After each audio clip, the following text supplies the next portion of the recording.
All right, JT, you're really known as being a shallow water specialist, or I guess stereotypical, you could say that about yourself.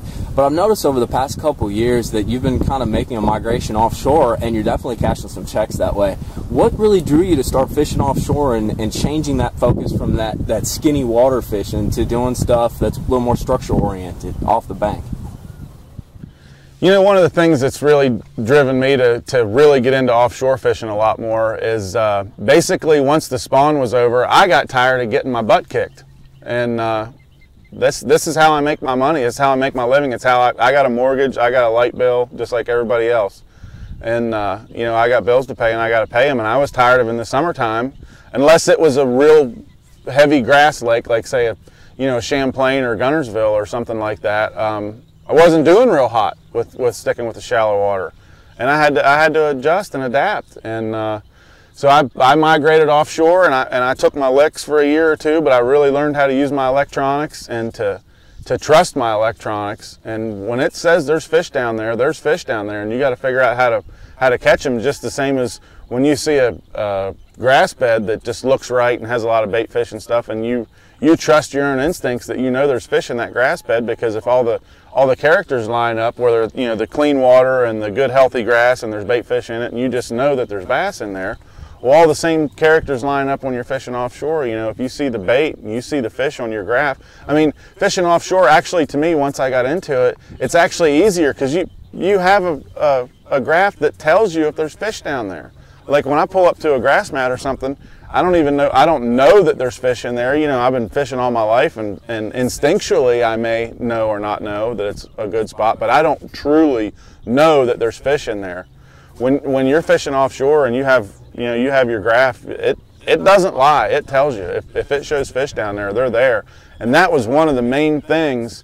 It was like a light bulb went off for me when I finally got out there and idled around, and I really saw a school of fish. And I didn't even know that's what I saw, but it was. And I turned around and threw out there and caught one on the very first cast. Reeled it in, threw out there, caught another one. And when I reeled that fish in, and there was about 40 fish following the one I was reeling in, and I unhooked the one that I caught and threw back out there and caught another one, and then another one, and then another one. And then I realized that when you're fishing offshore, you're not fishing for one fish that's underneath a dock or one fish that's under a laydown. You're fishing for schools of fish, and you can really get right in a hurry. And I saw right then that this is how you can win in the summertime, or in the spring, in the fall. But right around the spawn is about the only time that there's not any fish offshore. And down, where I live in Florida, it's not that big of a thing, the offshore fishing. But most of the other lakes in the country, I mean, that's how you do it. I would much rather idle around all day looking to find, a school of fish or two, where I know I can throw out there in every cast, or even every 3 or 4 casts, catch a fish, instead of just burning hours down the bank hoping I catch one. I mean, and it's really taken my career to, I haven't won a tournament yet offshore, but I have certainly in the last couple of years scored very good number of top 10s and had some opportunities to win, and I'm sure I will win some tournaments offshore.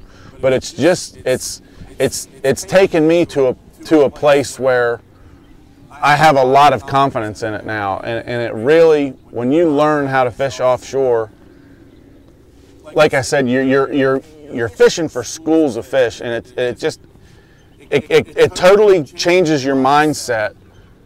Instead of just looking for one fish, I mean, to go out there and catch 20 fish thrown at the same spot or more. Sometimes on some of the Tennessee River lakes, I've had times where I've caught them every cast for an hour and a half. And it didn't matter what bait you threw in there. That's where they are. That's where they all go to. That's where they group up. That's where they congregate and feed. That's where the food is. And, it really obviously helps your tournament finishes.